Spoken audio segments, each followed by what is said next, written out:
Então vamos dar início à nossa leitura de Hebreus capítulo 4. Nós vamos separar a leitura em três partes, do versículo 1 até o versículo 10, depois do versículo 11 até o versículo 13 e, por fim, do versículo 14 até o versículo 16. Agora nós vamos ler do versículo 1 até o versículo 10 e em seguida nós vamos comentar. Diz assim o texto: Temamos, portanto, que sendo-nos deixada a promessa de entrar no descanso de Deus, suceda parecer que algum de vós tenha falhado. Porque também a nós foram anunciadas as boas novas, como se deu com eles. Mas a palavra que ouviram não lhes aproveitou, visto não ter sido acompanhada pela fé naqueles que a ouviram. Nós, porém, que cremos, entramos no descanso de Deus, conforme Deus tem dito. Assim jurei na minha ira, não entrarão no meu descanso, embora certamente as obras estivessem concluídas desde a fundação do mundo, porque em certo lugar assim disse no tocante ao sétimo dia. E descansou Deus no sétimo dia de todas as obras que fizera, e novamente no mesmo lugar não entrarão no meu descanso. Visto, portanto, que resta entrarem alguns nele, e que, por causa da desobediência, não entraram aqueles aos quais anteriormente foram anunciadas as boas novas. De novo, determina certo dia, hoje, falando por Davi, muito tempo depois, segundo antes fora declarado. Hoje, se ouvirdes a sua voz, não endureçais o vosso coração. Ora, se Josué lhes houvesse dado descanso, não falaria posteriormente a respeito de outro dia. Portanto, resta um repouso para o povo de Deus, porque aquele que entrou no descanso de Deus, também ele mesmo descansou de suas obras, como Deus das suas. Pois bem, aqui no versículo 1, quando o autor diz: temamos, portanto, que sendo-nos deixada a promessa de entrar no descanso de Deus, suceda parecer que algum de vós tenha falhado. Ele está se referindo a o que ele havia acabado de dizer do versículo 7 até o versículo 19, no capítulo 3. E ele vai fazer ali um paralelo com o povo que Deus tirou do Egito por meio de Moisés, e esse povo, na sua trajetória, eles endureceram o coração, eles tornaram o coração deles um coração de incredulidade. O autor vai falar que eles acabaram tendo um perverso coração de incredulidade que os afastou do Deus vivo. Esse perverso coração de incredulidade, então, fez com que eles perecessem no deserto e não entraram na terra da promessa, que era Canaã. Isso dá uma metáfora muito linda, sempre para as nossas vidas, porque isso mostra a história de uma vida toda que pode ser fracassada se ela não for vivida pela fé. Deus tira com mão poderosa esse povo do Egito, e eles, ao sair do Egito e começar a sua peregrinação no deserto, eles começam a ter um coração de incredulidade, que o autor chamou de perverso, né? E aí o autor vai dizer também, fazendo referência ao Salmo 95, que eles se rebelaram contra Deus, eles provocaram Deus.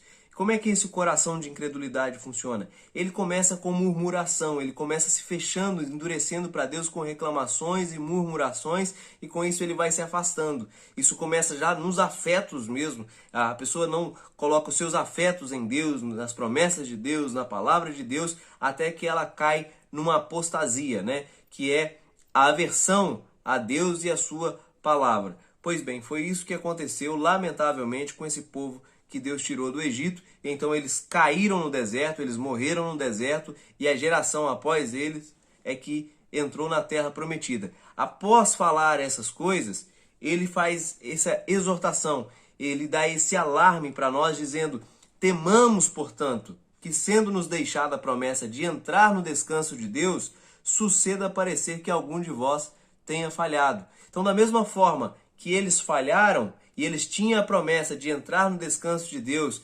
ali mediado, por assim dizer, por Canaã, porque Canaã, conforme a gente vai ver daqui a pouco, era um descanso simbólico e não pleno ainda, mas eles tinham essa promessa de entrar no descanso e eles não entraram por causa do coração incrédulo, por causa desse coração perverso que se rebelou contra Deus, né? E aí, no versículo 2, ele vai dizer assim: porque também a nós foram anunciadas as boas novas, como se deu com eles. Mas a palavra que ouviram nada lhes aproveitou, visto não ter sido acompanhada pela fé naqueles que a ouviram. Esse porque também a nós aqui é uma conjunção acumulativa daquilo que ele disse no capítulo 3 e daquilo que ele vai passar a dizer agora no capítulo 4, a partir do versículo 3. Ele vai voltar de novo ao Salmo 95. E é bonito que também, só para fazer um parênteses, no versículo 1, ele fala assim, olha, parecer que algum de vós tenha falhado. Isso mostra que nós, enquanto corpo de Cristo, enquanto igreja do Senhor Jesus, a falha de um, se um cai, é ruim para todos. Se um falha, é ruim para todos. Então ele fala, olha, a gente tem que ter temor para que ninguém fique para trás, para que ninguém aconteça o que aconteceu, para que ninguém fique com um coração de incredulidade. Nós precisamos andar juntos, unidos, motivando uns aos outros, para que ninguém caia da mesma forma que o povo caiu no deserto. E aí, ele vai falar que as boas novas do descanso de Deus foi anunciado àquele povo da mesma forma que foi anunciada a nós. Você poderia dizer, os judeus aqui, os hebreus, eles poderiam estar se perguntando assim, mas com eles era diferente, o jeito que foi anunciado para eles é diferente do jeito que foi anunciado para nós. Não, é a mesma boa nova que foi anunciada para eles, a mesma promessa de entrar no descanso de Deus, também foi anunciada a nós. Por isso nós precisamos temer para que não venhamos falhar e cair no mesmo erro que aquelas pessoas caíram no deserto. E aí no versículo 3 ele vai dizer que nós, porém, que cremos, entramos no descanso de Deus. Eles não entraram porque o ouvido deles, o modo de ouvir deles, não foi acompanhado de fé. Fé é um dom, é uma dádiva que Deus nos dá, que submete o nosso intelecto, a nossa razão, à sua vontade, que desperta também a nossa vontade, a nossa motivação, que alcança as nossas mãos e alcança os nossos pés, para que a gente faça, para que façamos a vontade de Deus sem reclamação, sem murmuração, antes pelo contrário, com alegria, com louvor, com adoração, com regozijo. Se você se lembrar, assim que Moisés vai ter com Deus, já nos primeiros passos deles, durante a peregrinação no deserto, esse povo pressiona Arão, irmão de Moisés, para que ele fizesse alguma coisa, porque Moisés havia se esquecido deles, eles queriam adorar algo, E aí eles começam a adorar já o bezerro, eles constroem um bezerro de ouro e começam a adorar aquele bezerro de ouro em uma forma de adoração que era mais um bacanal, do que necessariamente um culto. Tamanha a falta de fé deles, Pois bem, a nossa fé, então, nosso ouvir, ele precisa ser um ouvir em fé, Nós precisamos ouvir as promessas de Deus e tomarmos posse dela por meio da fé e andar acreditando que a palavra de Deus, a promessa de Deus é verdade, aquele que fez a promessa, ele é fiel para cumprir, aquele que começou a boa obra, ele também vai terminá-la até o dia de Cristo Jesus. Nós precisamos nos animar nisso e não esmurecermos. Então, o autor aqui vem dizendo para nós, no versículo 3, que nós que cremos, nós entramos no descanso de Deus. Não é que o verbo aqui está no passado, não é que nós vamos entrar. Não, nós que cremos, entramos no descanso de Deus. Conforme Deus tem dito. Aí ele vai voltar aqui de novo, lá no Salmo 95. Assim jurei na minha ira, não entrarão no meu descanso, embora certamente as obras estivessem concluídas desde a fundação do mundo. Porque em certo lugar assim disse no tocante ao sétimo dia. E descansou Deus no sétimo dia de todas as obras que fizera. E novamente no mesmo lugar não entrarão no meu descanso. Visto, portanto, que resta entrarem alguns nele, e que por causa da desobediência não entraram aqueles aos quais anteriormente foram anunciadas as boas novas. De novo determina certo dia hoje falando por Davi, muito tempo depois, segundo antes fora declarado. Hoje, se ouvirdes a sua voz, não endureçais o vosso coração. Veja, o que ele está dizendo aqui é o seguinte, que Deus jurou, Deus cirou com aquele povo, porque aquele povo se rebelou, aquele povo provocou Deus, reclamou de Deus, murmurou sobre Deus, e então Deus se ira e faz um juramento. Esse povo não vai entrar no meu descanso. A partir daqui está decretado, sem fé é impossível agradar a Deus. se rebelando contra Deus, ninguém pode agradá-lo. Se o nosso modo de ouvir a palavra de Deus não vem acompanhado de fé, de uma atitude que quer encarnar a palavra de Deus, a promessa de Deus e andar mediante essa promessa, se o nosso ouvir não for assim, a gente está debaixo da ira de Deus e nunca entraremos no descanso dele. Então, Deus faz um juramento: esse povo não vai entrar no meu descanso. Pois bem, eles tombaram no deserto porque eles não tiveram fé. Em seguida, muito tempo depois, ele vai falar por meio de Davi. Davi, no Salmo 95, vai fazer referência de novo a esse juramento de Deus: não entrarão no meu descanso. E aqui no versículo 8 ele vai dizer assim: ora, se Josué lhes houvesse dado descanso, não falaria posteriormente a respeito de outro dia. Portanto, resta um repouso para o povo de Deus. Porque aquele que entrou no descanso de Deus, também ele mesmo descansou de suas obras, como Deus das suas. Então, se Canaã tivesse dado descanso ao povo de Deus, que o povo de Deus foi introduzido em Canaã por meio de Josué, que substituiu Moisés, se Canaã fosse o descanso verdadeiro, não precisaria de Davi, muitos anos depois, séculos depois, dizer que ainda havia um descanso, e que Deus jurou que se as pessoas agissem com rebeldia, com provocação contra Deus, esse povo não ia entrar no descanso. Então Canaã era uma espécie de símbolo de um descanso maior e de um descanso eterno. E aqui ele está falando, ele cita Gênesis, capítulo 2, versículo 2 e 3, que fala a respeito do descanso de Deus. E aí o que acontece? Quando Deus vai criando todas as coisas, diz lá na Bíblia que ao criar as coisas que ele criou, no primeiro dia houve tarde e manhã, o primeiro dia, e assim consequentemente o segundo, o terceiro, o quarto, o quinto, o sexto. Mas quando dá o sétimo dia, não diz que houve tarde e manhã. Só diz que Deus descansou de toda a obra que como Criador fizera, mostrando então que Deus se estabeleceu em um descanso eterno. Nós sabemos a história, você sabe a história, Adão e Eva caem juntamente com ele, a raça humana. E agora o ser humano precisa encontrar um descanso, porque ele foi expulso de dentro dessa realidade e ele precisa encontrar novamente um caminho de volta para um lugar onde ele possa repousar seguro. Acabou a paz, acabou a alegria, Então o homem precisa construir sua paz, precisa construir sua alegria, ele precisa ter uma segurança. Então ele começa a buscar, nós começamos a buscar um lugar seguro, um lugar de descanso, um lugar de paz, um lugar que tenha alegria plena. E aí, essa promessa então de Deus, através de uma história de redenção, começa a vir à tona, porque quando Deus expulsa Adão e Eva do jardim, ele avisa que nasceria um da mulher que esmagaria a cabeça da serpente, mostrando que ali haveria possibilidade de descanso. Eva tem o seu primeiro filho e não vem descanso. Pelo contrário, o primeiro filho de Eva matou o irmão dele.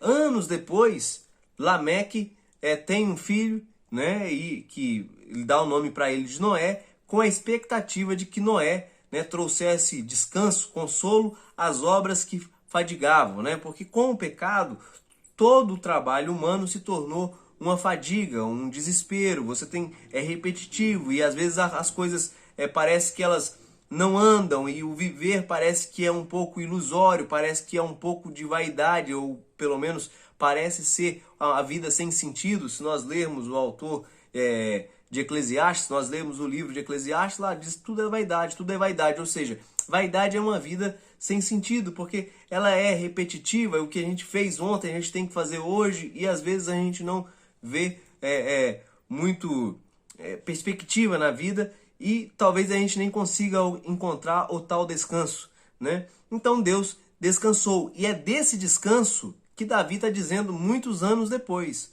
A promessa é de entrar no descanso, cuja Canaã era simplesmente um símbolo. Assim também é com a nossa vida em relação a todo descanso que possamos ter. Toda coisa boa e boa de verdade, que nos dá alguma possibilidade de descanso, é simbolicamente de um descanso maior que nós temos ou teremos em Deus. Sendo assim, nós que cremos já entramos nesse descanso de Deus, mas não totalmente ainda, porque o autor vai nos dizer aqui no versículo 9 que resta um repouso. Esse repouso aqui é a palavra sábatos, né? Que é o sábado. Resta um repouso sabático para o povo de Deus, né? Porque Deus descansou no sétimo dia. Por isso, na lei, guardava-se então o sábado. O sábado tinha essa intenção de fazer com que o povo entendesse que existia em Deus um descanso e que pelo sábado ser o último dia da semana e quando fazendo referência ao fato de Deus ter descansado no sétimo dia, apontava para um descanso eterno. Então, quando as pessoas guardavam o sábado, elas estavam lembrando que o Criador de todas as coisas restauraria todas as coisas e nós viveríamos então nesse descanso eterno de Deus. Vamos definir então o que é descanso de Deus.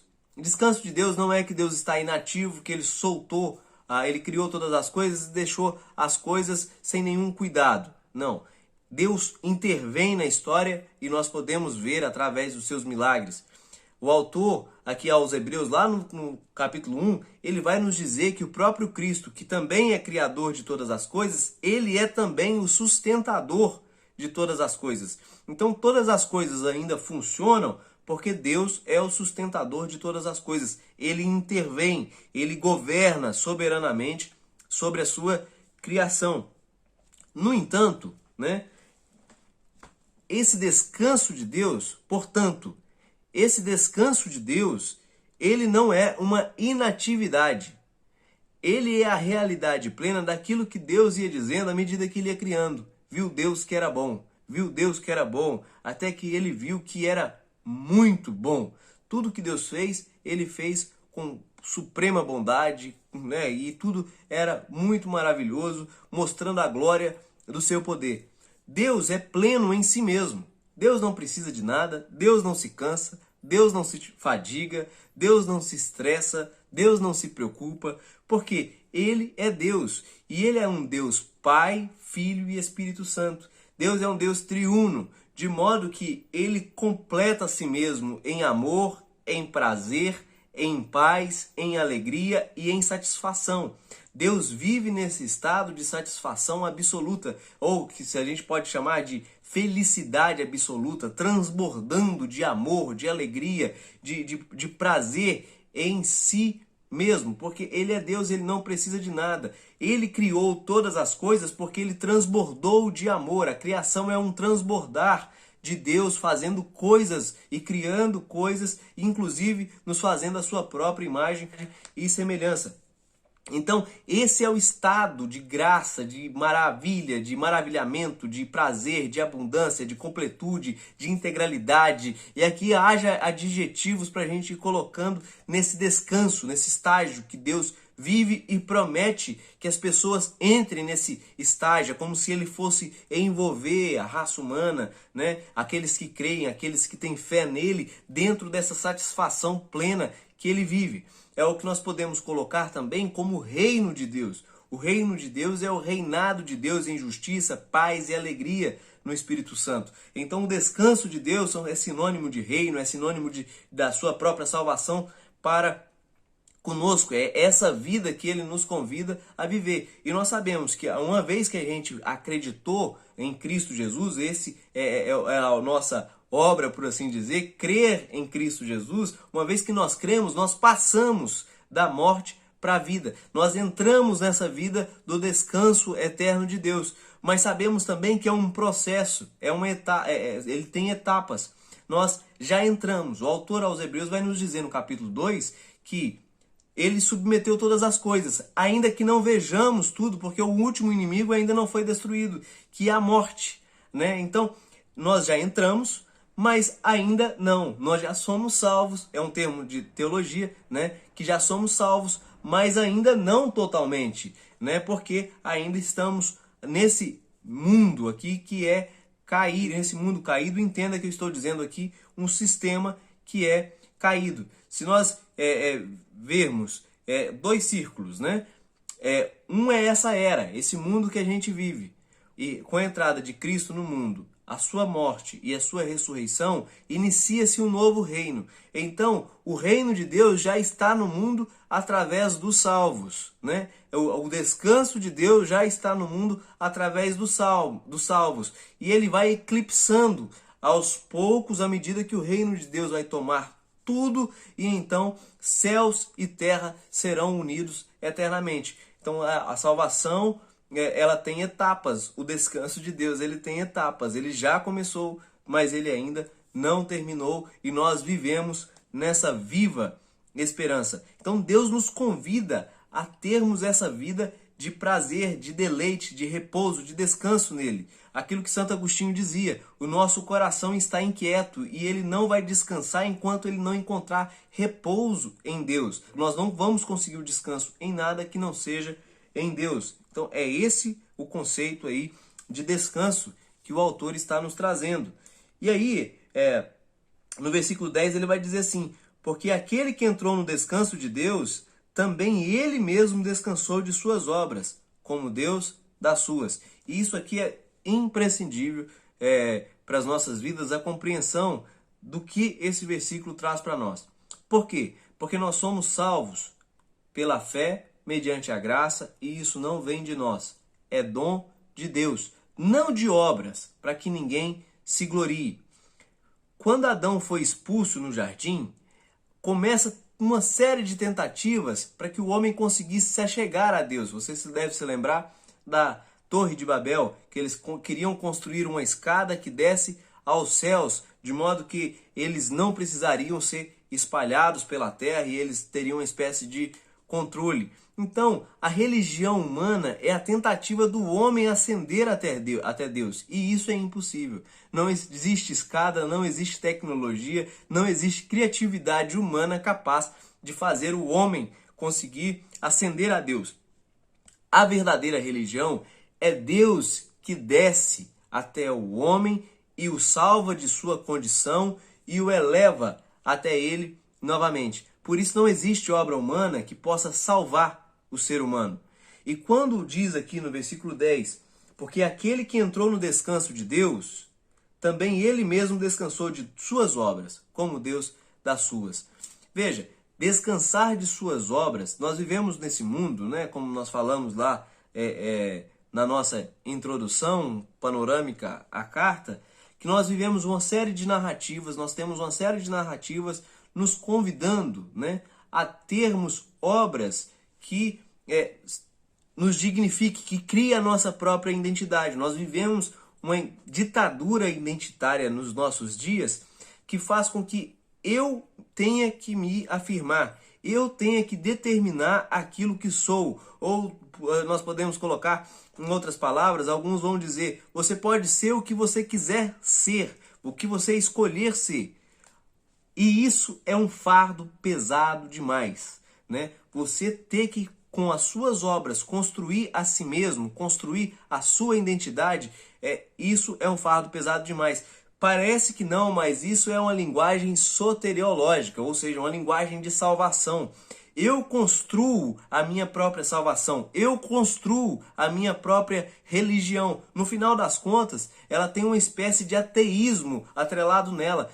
Talvez nem tanto um ateísmo, mas uma subversão da ordem das coisas, de modo que aquilo que eu escolho ser é como se Deus tivesse que me abençoar em consequência disso. E o que o autor está dizendo, que não é assim. O povo ficava murmurando de Deus lá no deserto, não porque eles não acreditassem em Deus, mas porque eles achavam que Deus era tardio em fazer a vontade deles. Eles murmuravam de Deus porque eles achavam que Deus não fazia as coisas do jeito que eles gostavam, né? De modo que eles foram endurecendo o coração e se distanciando cada vez mais de Deus. Nós, enquanto cristãos, nós nos submetemos à vontade de Deus, seja ela qual for, porque sabemos que Deus sabe de todas as coisas e Ele sabe o que é melhor e Ele sabe como deve fazer. Então, esse modelo que nós vivemos hoje é como se, no universo, na contemporaneidade mercadológica que a gente vive, a imagem humana, e as redes sociais mostram isso muito bem, a imagem humana, ela se torna um produto. É como se, eu vou usar esse exemplo aqui da rede social para ficar mais fácil da nossa compreensão, né? É como se eu precisasse ser um produto nas redes sociais para que as pessoas consumissem esse produto. Então eu tenho que trabalhar a percepção das pessoas para ser palatável às percepções das pessoas, para que elas possam me consumir. E todo dia eu tenho que me inovar para que eu continue a ser aceito. Isso é um desgaste muito grande. Eu posso cair num outro extremo e dizer: eu não quero ser aceito por ninguém, a opinião de ninguém mais vale nada para mim, e eu me tornar uma pessoa fechada, antissocial, sem amor no coração, cínica, sem acreditar em nada. Então nós vivemos nessas possibilidades, e todas elas são pesadas demais, é um fardo pesado demais para que possamos levar. Por isso Jesus vai nos ensinar lá em Mateus 11, no versículo 28, dizendo: vinde a mim, vós todos que estáis cansados e sobrecarregados, e eu vos aliviarei. Tomai sobre vós o meu fardo, o meu jugo, e aprendei de mim, que sou manso e humilde de coração, e achareis descanso para a vossa alma. Então, quando a gente acredita em Jesus, a gente tem o jugo de Jesus nas nossas costas, que é leve, que é suave, porque é feito em amor, porque Ele é quem guarda a nossa identidade, a nossa vida está escondida juntamente com Cristo em Deus. O apóstolo Paulo vai nos ensinar lá em Colossenses capítulo 3. Então, porque a nossa vida, a nossa identidade está em Cristo, nós descansamos de fazer obras de autossalvação. O apóstolo Paulo vai usar uma outra linguagem para isso, uma linguagem jurídica. Ele vai usar a linguagem da justificação por meio da fé, né? E ele vai dizer, lá em Filipenses, ele vai dizer que, olha, eu considero tudo perda por causa da sublimidade do conhecimento de Cristo Jesus, meu Senhor. Eu quero conhecer Jesus, o meu Senhor, e ser achado nele, encontrar a minha identidade, a minha personalidade nele. Como? Pela fé, pela justiça que vem da fé. Não de obras, não de obras da carne, não construindo por mim mesmo a minha própria identidade, o meu próprio valor, a minha própria dignidade. Não, é nele, acreditando em Cristo Jesus, acreditando na obra da cruz, acreditando na ressurreição, que ele é quem zela pela nossa identidade. Nós somos o que somos nele. O apóstolo Paulo diz que ele era o que era nele. Em Cristo eu sou o que eu sou, de modo que eu não preciso ficar me afirmando, Se Deus quisesse que a gente ficasse se autocontemplando, se autodignificando, se autovalorizando, com essas obras todas, ele teria criado o nosso olho para fora do nosso crânio, de modo que a gente conseguisse se autocontemplar. Não é isso. Ele nos fez para contemplar ele e para contemplar o próximo, para servir o próximo, servir a Deus servindo o próximo servindo a Deus. É para isso que ele nos criou, de modo que não precisamos nos afirmar, nós precisamos entrar no descanso de Deus, entrar na alegria de Deus, entrar na paz de Deus, entrar para dentro do reino, para dentro do lugar onde Deus governa. Ele nos chama. Os antigos, eles diziam de pericorese, que Deus estava numa pericorese, ou seja, numa dança de roda, numa dança alegre de roda, Deus Pai, Deus Filho e Deus Espírito Santo, eternamente se amando, porque é uma trindade, são três pessoas distintas, mas constitui um único Deus. Então Deus nos convida a estarmos nele. Se permanecerdes em mim, disse Jesus, e as minhas palavras permanecerdes em vós, eu pedireis o que quiseres, eu vou estar convosco todos os dias. Então Deus nos coloca unidos a ele. Aqueles que acreditarem em Jesus se tornaram um só espírito com Deus. Então, entrar no descanso de Deus é entrar para essa satisfação, onde nós podemos descansar, conhecer a Cristo, não é? E Ele vai dizer quem nós somos, Ele é quem vai nos inundar com seu amor, com a sua satisfação, com a sua alegria, com a sua paz. É aquilo que no Velho Testamento chamava-se de Shalom, Shalom é inteireza, é prazer pleno, é saber que nada está faltando, nada está deficiente, E em nós mesmos, construindo a nossa própria identidade, nós sabemos que nós somos deficientes, nós sabemos que aquilo que diz no versículo 1, nós sabemos que falhamos, Nós sabemos que ficamos aquém. A oração do Pai Nosso diz assim: Pai nosso que estás no céu, santificado seja o vosso nome, venha a nós o teu reino, seja feita a tua vontade, assim na terra como nos céus. Pão nosso de cada dia nos dai hoje, e perdoe as nossas dívidas, Porque dívida é um dever. E nós sempre estamos aquém daquilo que devemos, porque em nós mesmos nós somos deficientes, nós somos fracos em nós mesmos, então nós precisamos crer naquele que é todo-poderoso, naquele que é o El Shaddai, naquele que é todo suficiente, né? E é Ele quem nos fortalece por meio da sua graça, é Ele quem constrói a nossa identidade em Cristo Jesus. Isso é entrar no shalom, no descanso, na paz. Isso é entrar no descanso, no repouso sabático. Isso é entrar no sábado de Deus. Então, aqueles que acreditam em Jesus entraram no descanso de Deus.